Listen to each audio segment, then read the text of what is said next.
আবারও নিয়ে চলে এসেছি ফ্রি ফায়ারের গল্প। গল্পটা শুনে ভালো লাগলে ফলো সাবস্ক্রাইব করো। বারমুডা শেষ সার্ভাইভার। আকাশে তখন ঘন মেঘ, ব্লু জোনের নীল আভা ক্রমশ ছোট হয়ে আসছে। বিশাল এক কার্গো প্লেন থেকে যখন আয়ান প্যারাসুট নিয়ে নামছিল, তখন সে জানত না আজকের লড়াইটা কতটা কঠিন হতে যাচ্ছে। তার গন্তব্য ছিল পিক 1, রণক্ষেত্র। পিক মাটিতে পা রাখতেই আয়ান দেখল চারদিকে গুলির শব্দ। কোনো মতে একটা ঘরে ঢুকে সে খুঁজে পেল একটি MP40 আর কিছু লেভেল 2 এর আর্মার।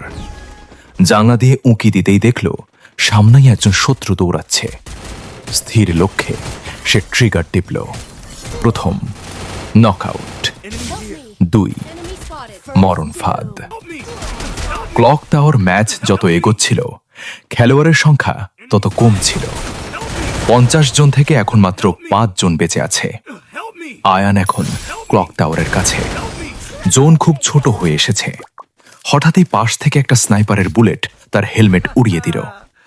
আয়ান দ্রুত একটা গ্লু ওয়াল ফেলল। তার শরীরের রক্ত কমে এসেছে। সে দ্রুত একটা মেড কিট ব্যবহার করল। 3, শেষ লড়াই।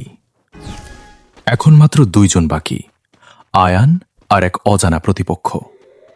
জোন একদম ছোট হয়ে একটা খোলা মাঠের মাঝখানে এসে থেমেছে। আয়ান দেখল প্রতিপক্ষ একটি পাথরের আড়ালে লুকিয়ে আছে।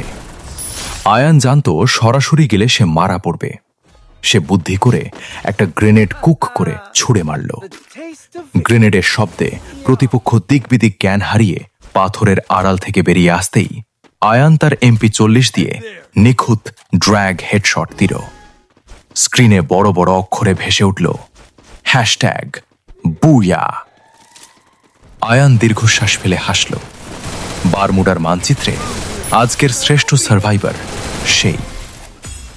আপনি কি এই গল্পের কোনো বিশেষ চরিত্র, যেমন অলোক বা হায়াতো, নিয়ে অন্য কোনো গল্প শুনতে চান?